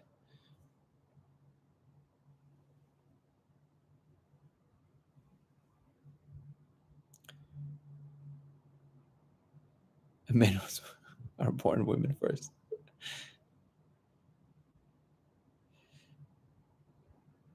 It's resistant to manipulation.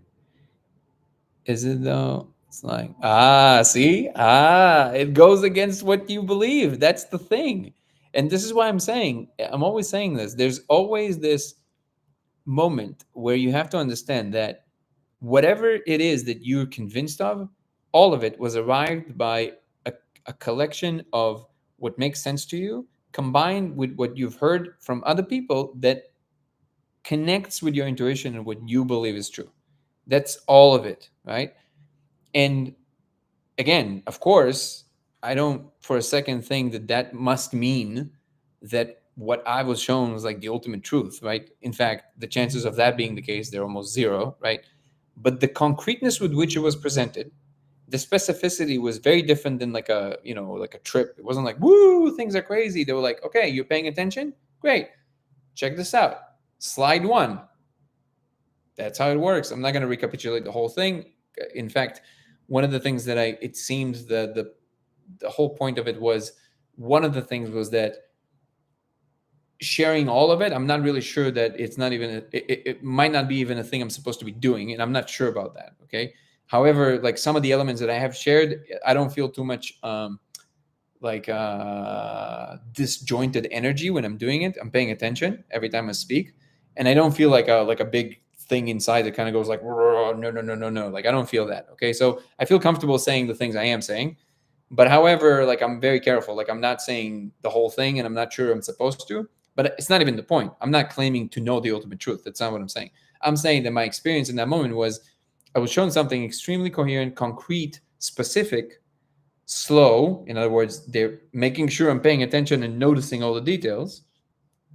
And it had this air of, okay, you want to know? Here it is. With no, like, kind of like, it's almost like, almost felt like, when your dad catches you smoke or something like that story. And then the dad kind of goes like, oh, you like it? Okay, no problem. Let's go. And then he basically sits with you and just makes you smoke a whole pack just so you really feel what smoking is like. So you know what it is.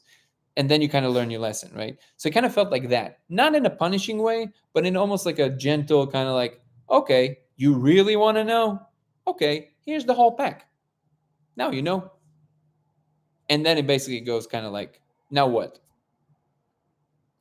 Like, what did it do? Like, does it help you live a better life? Now, this was, I think, more of a like an overlay that I've attached to it. I don't know if they like actually, who knows? They might actually wanted me to know to serve some. Who knows?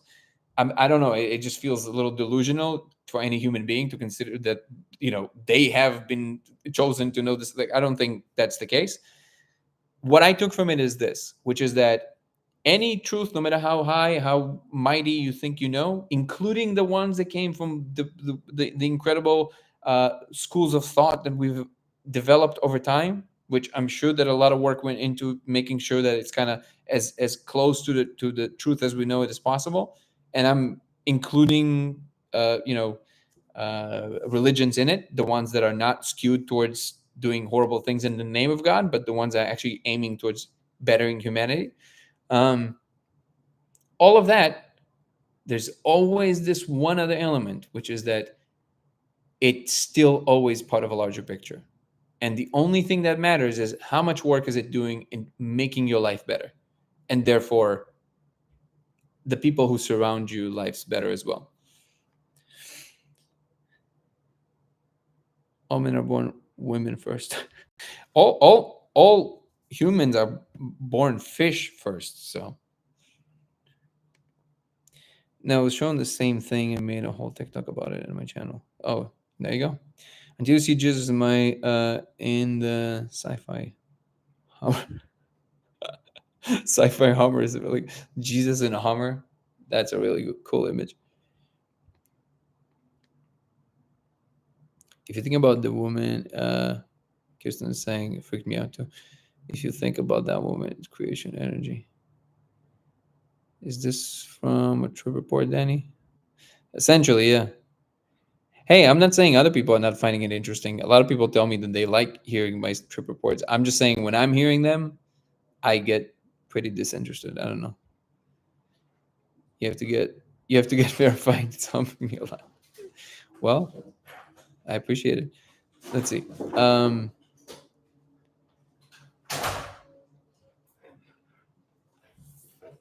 Hey, baby. So he last time. Let me just give an update here. We peed about 30 minutes ago, and then if you want to take him again, I think he got a little scared that it might mean that we were like giving him away or something because he was like very very quiet for like 2 hours, but he got better. Yeah, it was heartbreaking. Oh, it's the only time he's ever been. Yeah, exactly. No, I think he's okay now. He's better.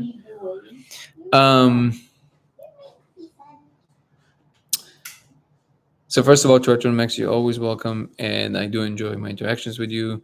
Cal is saying the stars, yep, makes sense, even if it's just how we perceive. Yes, it's showing me how to love. Yeah, that's the important thing. See, the details of the story, I think, matter much less than what it actually makes you as a person. I embrace my divine feminine more and open my heart in a bigger way. Essentially, you saw that the ultimate thing is a she, and you're like, whoa, okay, well, maybe I'll embrace my femininity more. Have you tried the molecule? Genuinely curious. Tritron Max. That's a good question. Same, I believe it may not be accurate, but it showed me a dark matter is where she resides. Yeah, I believe the dark matter is also what we're seeing the code actually as. Oh, damn. I didn't mean that word in that context, but I gotta jump on a call in 2 minutes. So let me just answer a couple more questions, then I have to bounce off. Love you, everybody. So yeah, that's an interesting question that I would love to explore more tomorrow if you're willing to explore it, Tritron Max. That's why you look like that. Wait, what? Smoke the whole carton in Jesus' name. Oh, that's why I look like that. This is an absolute mistake, just a coincidence and nothing else. I stopped shaving. We went to shoot a documentary in Chile, and I stopped shaving. That was the first time that I actually grew like a full beard because before that I would always shave, and it was easier that way. And then I liked the look, and then the long hair literally just we traveled the world last year, and it was same reason. I didn't feel like needing to get a haircut all the time and finding the right hairdresser in different places in the world, so I just didn't. And then it just happened that I look like this now. However, if you believe in synchronicities, I tried to cut my hair about a month ago, and for the first time in 13 years in which I was cutting my hair with the same guy, he had to cancel because he got COVID. For the first time in 13 years, he never got sick ever. And he got COVID and he couldn't cut my hair. And then every week something would happen for no, now it's been a month and a half. And every week something would happen that would make it impossible for me to cut my hair. So whatever you want to believe, maybe they or it does not want me. Maybe Jesus doesn't want me to cut my hair.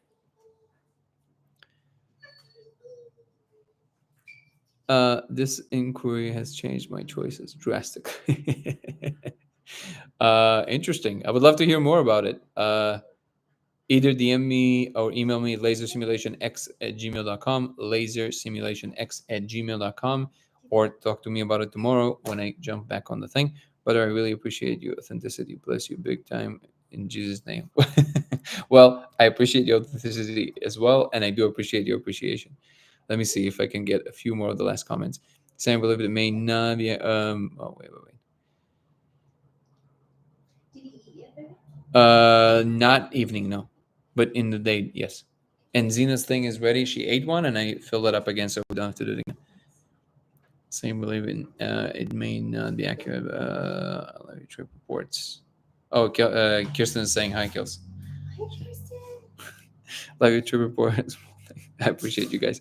Love you, better. And love you too, Kirsten. Rocking the Jesus. Even my sister told me this. It's really funny. She equated it. My sister has the best sense of humor ever, and she was like, you have the Jesus. I was like, what do you mean? It's like, you remember in Friends when everybody they were calling the Phoebe the haircut. I'm like, yeah. She's like, well, you have the Jesus. I'm like, thanks. What a reference. Appreciate how you speak with such patience, humility, much stuff. Appreciate you too, Sport Muse. Don't cut it, make a convent with like Christ. Amazing. Biggie Deluxe always is the same comment. Appreciate you, brother. Everybody, I gotta jump off. I'm so sorry. I have a meeting that I forgot about. Love you all. See you tomorrow. Peace and love. Oh, tomorrow 4 p.m. Pacific Standard Time. We have a guest. 4 p.m. tomorrow. Remember that.